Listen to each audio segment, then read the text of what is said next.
Hi, this is Nicholas Yock, a registered education and migration agent from Pathway to Oz. Today, I'm going to go through and sort of give you an example of how we calculate the points for some of our previous clients who have gone through and actually obtained permanent residency in Australia. So it's often a question, that we get asked all the time: how many points would I get if I were to look at the points test?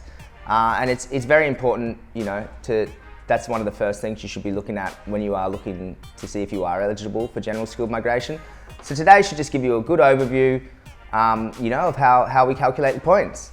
Today I'm going to be giving you the overview for one of our previous clients, Adam. So Adam totaled 65 points, including 5 points for state nomination. So we applied for the skilled nominated or state nominated subclass 190 permanent residency visa. Just to give you a background, Adam is 35 years old and came to Australia from the USA to study in sunny Queensland. He had previously, back in the US, actually undertook a bachelor degree, but he didn't see a career in the States. After completing the Cert 3 and Cert 4 in engineering fabrication, Pathway assisted Adam to then move on to the graduate work visa. On the graduate work visa, that's an open 18-month work visa, where he actually moved down from the Gold Coast to Byron Bay, where he worked as a metal fabricator. When on the graduate visa, Adam, continued to work as a metal fabricator and actually went through the Job Ready program, where he worked for a year or 1,725 hours in order to obtain the full skills assessment through Trades Recognition Australia. So there's a separate video which explains the Job Ready program and everything like that, if you want to refer to that. After working for a year in the industry post-qualification on the graduate visa, Adam was actually able to obtain 5 points for that work experience. So once he finished his work experience and got the full skills assessment, the next step was to submit what's called the expression of interest.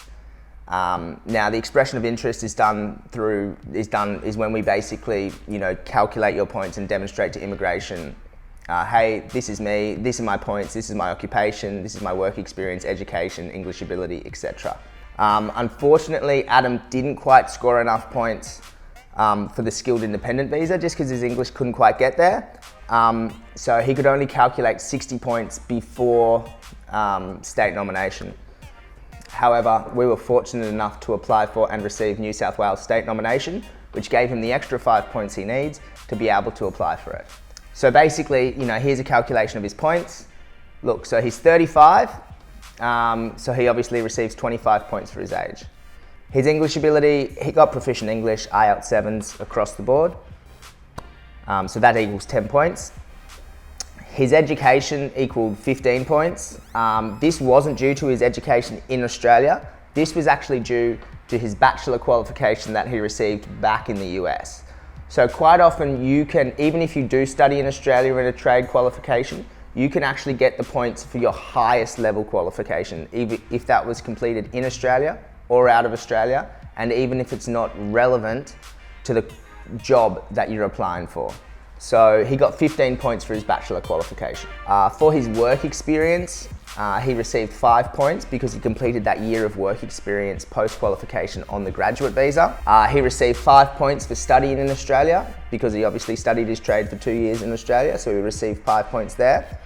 And then he received 5 points for state nomination. So that brings it to 65 points. Yeah, fortunately, as I mentioned before, metal fabricator was actually on the New South Wales state nomination list or state sponsored list.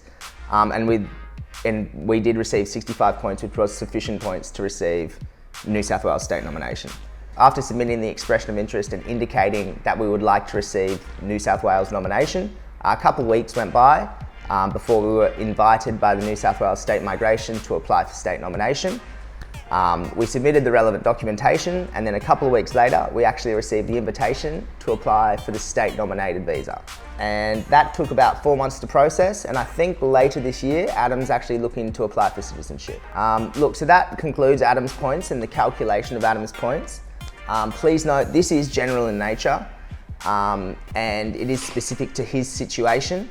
No one's situation is exactly the same, so if you would like to, get a little more experience about, or get a better understanding about your specific situation, feel free to contact Pathway to Oz. Thank you.